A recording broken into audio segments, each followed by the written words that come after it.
Rajasthan sub inspector भर्ती के अंदर एसटीएम हनुमान राम का नाम सामने आया, जिसमें आरोप है कि एसटीएम हनुमान राम ने नरपत राम की जगह और एक अन्य की जगह डमी कैंडिडेट के रूप में जो है वो बैठकर एग्जाम दी है। जिसके बाद एसओजी ने बुधवार सुबह एसटीएम हनुमान राम को फतेहगढ़ से पकड़ा और उसके बाद जयपुर लेकर आए और जयपुर में गहनता से एसटीएम हनुमान राम से पूछताछ की गई और उसके बाद अब एसटीएम हनुमान राम को कोर्ट के अंदर पेश किया जाएगा। किस तरीके से वीडियो के अंदर मुंह छिपाते हुए एसटीएम हनुमान राम नजर आ रहे हैं, क्योंकि वो समझ चुके हैं कि अब वो एसओजी की रडार पर चढ़ चुके हैं। अब एसओजी कोर्ट में पेश कर उनकी रिमांड मांगेगी और उसके बाद गहनता से पूछताछ करेगी तो और कई राज खुल सकते हैं, क्योंकि आप सोच सकते हैं कितनी बड़े स्तर पर ये गुत्थी उलझी हुई थी, जिसको लगातार सुलझाने का प्रयास एसओजी कर रही है।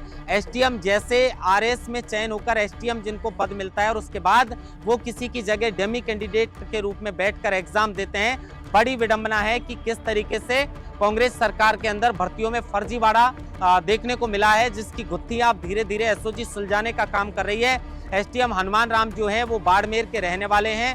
6 बहनें हैं, 2 भाई हैं। भाई और पिताजी जो है वो गांव में खेती का काम करते हैं। 2016 में इन्होंने 2016 से तैयारी करना शुरू किया था भाटिया आश्रम के अंदर रहकर। 2016 में भी इन्होंने आरएस का एग्जाम दिया था, लेकिन इनका चयन नहीं हो पाया। उसके बाद इन्होंने 2018 के अंदर इनका चयन जो है वो सांख्यिकी विभाग के संगणक के पद पर इनका चयन हुआ, लेकिन इन्होंने आरएस की तैयारी करना नहीं छोड़ा।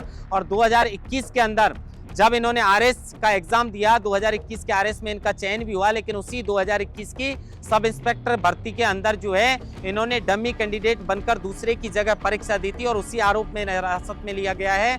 2023 के अंदर 13 फरवरी को इनको पहली बार एसटीएम चितलवाना जालोर के अंदर पोस्टिंग मिली। उसके बाद इनका तबादला बागोड़ा सांचौर में कर दिया गया। उसके बाद इनको एसटीएम सिव लगाया गया और उसके बाद 11 फरवरी 2025 से ये जैसलमेर फतेहगढ़ में एसटीएम के पद पर कार्यरत थे।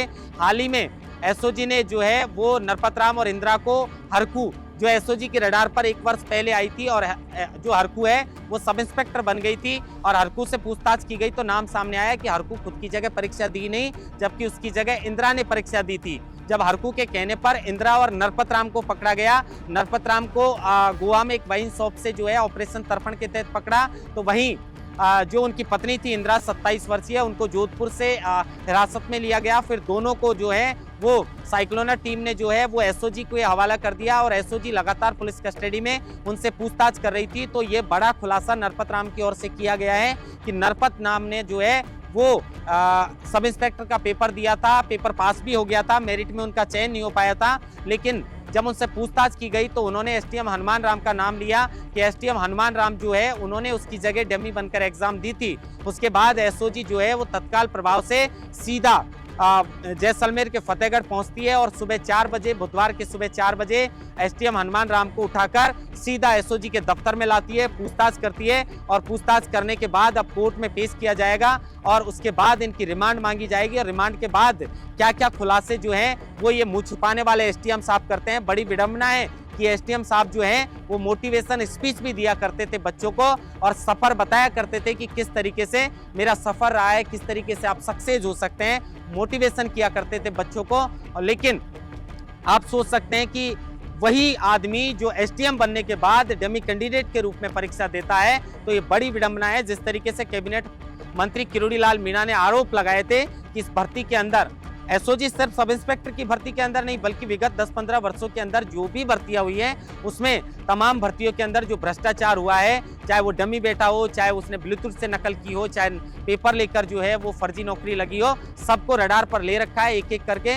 लेकिन कैबिनेट मंत्री किरोड़ी लाल मीणा ने इस भर्ती को लेकर बड़ा दावा किया था कि इसमें 400 से 500 फर्जी थानेदार बने हैं और अब कहीं ना कहीं उसकी पुष्टि होती जा रही है कि लगातार एसओजी की रडार पर एक के बाद एक जो एसआई बनने वाले लोग हैं और जो इनकी जगह फर्जीवाड़ा करने वाले हैं वो एसओजी के शिकंजे में फंस रहे हैं। उसके बाद ये अंदाजा जो किरोड़ी लाल मीणा का लगाया था कहीं ना कहीं वो सच साबित होता हुआ नजर आ रहा है। अब बड़ी बात है कि इसको लेकर एसटीएम हनुमान राम को रिमांड पर लेकर पूछताछ की जाएगी, लेकिन क्या इस भर्ती को सरकार की ओर से रद्द करने का कोई विचार किया जाएगा? क्योंकि मैंने पहले भी कहा था कि न्याय का पहला दरवाजा पुलिस स्टेशन होता है और पुलिस स्टेशन में जाकर हम दस्तक देते हैं और वहां का थानेदारी फर्जी होगा तो वो न्याय कहां से करेगा, वो तो जिंदगी भर जनता का खून पीने का काम करेगा। लेकिन शुक्रिया एसओजी टीम का और एसआईटी का जिन्होंने लगातार इस गुत्थी को सुलझाने का प्रयास किया है और बड़े बड़े लोगों को हिरासत में लेने का काम किया है। मुंह छुपा रहे हैं एसडीएम साहब, लेकिन एसडीएम साहब के ऊपर अब एसओजी की रडार जो है